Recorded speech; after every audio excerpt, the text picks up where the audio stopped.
Hello and welcome to the latest episode of Feeding the Curious Mind. My name's John Pullen. I'm a writer of books, both fiction and non-fiction. I don't know about you, but today I think there seems to be so many celebrities or so-called celebrities. The reason for this, I believe, is probably social media with all the new influencers, and the expansion of reality television, where people from off the streets, so-called ordinary people, who probably are already wannabe stars, usually make a fool of themselves, but that makes them happy. But things weren't always like that.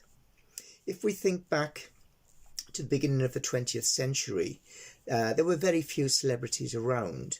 And then with the introduction of movies, silent movies, more and more celebrities began to be discovered, let's say.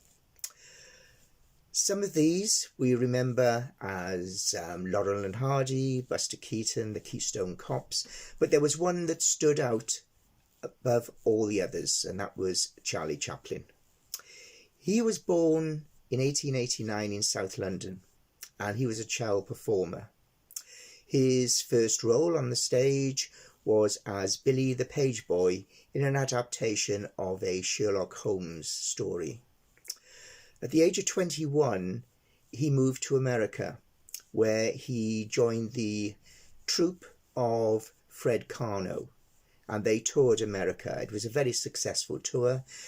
Chaplin was very happy, so much so that 2 years later, he did a second tour with Karno.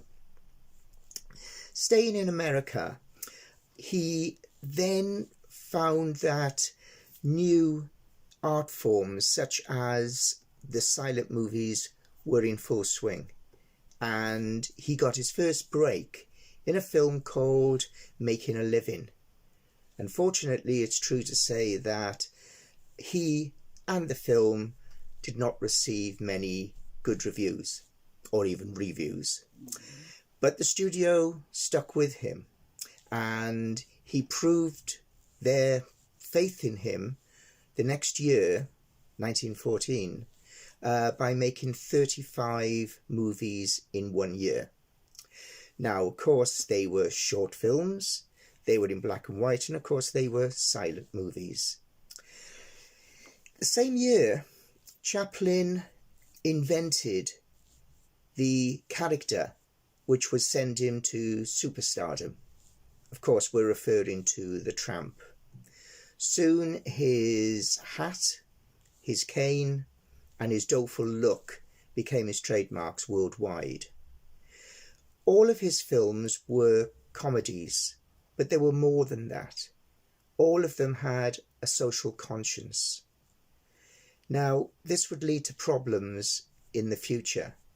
He was very, very successful, so successful in 1928, he formed his own studio with three other famous actors of the time, Mary Pickford, D.W. Griffiths, and Douglas Fairbanks. Their studio was called United Artists, and of course, we're probably still aware of United Artists to this day. Now, although very successful on screen, Chaplin had problems in his personal life. He had trouble with his relationships, but he also had left-wing views.